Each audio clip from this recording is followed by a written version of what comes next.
All right, we are now at 133 pounds from Morgan State. We're going to have Shawn Ryncarz. Again, who is, you guessed it, a freshman from Arlington, Texas. And for Minnesota, we're going to have Jager Eisch, a redshirt sophomore with a 1-1 record on the season. I was doing some research here on Minnesota at 133, Greg.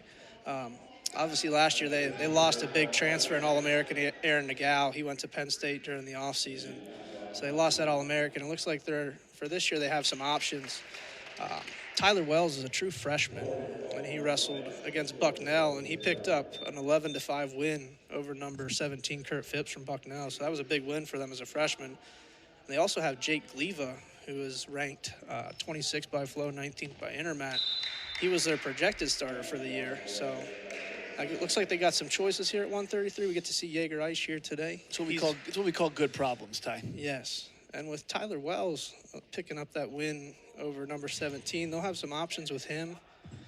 Division I wrestling right now, true freshman can actually compete in 5 competitions. Yeah, while maintaining and still hold their red shirt. So Minnesota might be able to throw him out in a couple other big duels or big tournaments, see where he's at, and depending on where they're at the end of the year, roll the dice with him if they think he's ready to go. But then they also have Gleva there.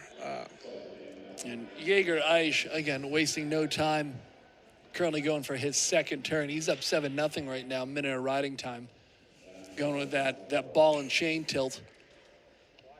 Could assume be 11-0. These 3-point takedowns and 4-point near fall are really racking up quickly in the duel early on here today, Greg.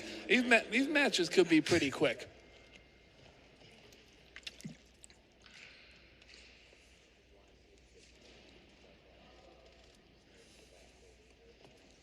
Aish had some experience last year. He was 11-8 last season, 1-1 so far this season. So he's been around. Yeah, he's got some experience that he's taken into this match that is evident, to say the least, right now, as he again builds his riding time against Shawn Ryncarz. Looking to score some swipes on the edge. He's got that reinforced arm bar. Looked like his toe was in there, but referee called him out. We've got to restart with 45 seconds left here in the first period.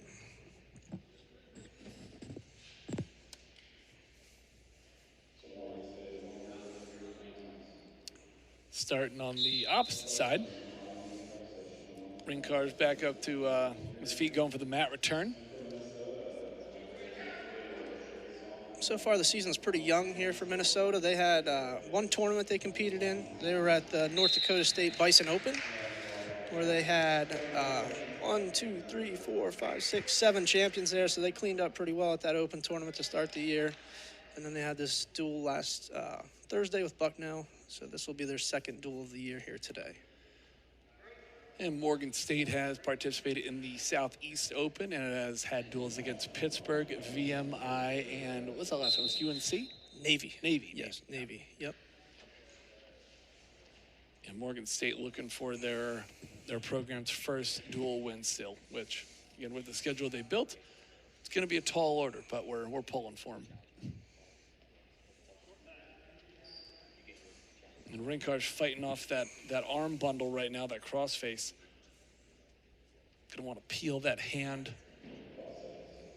But Jager is definitely making that a tall task.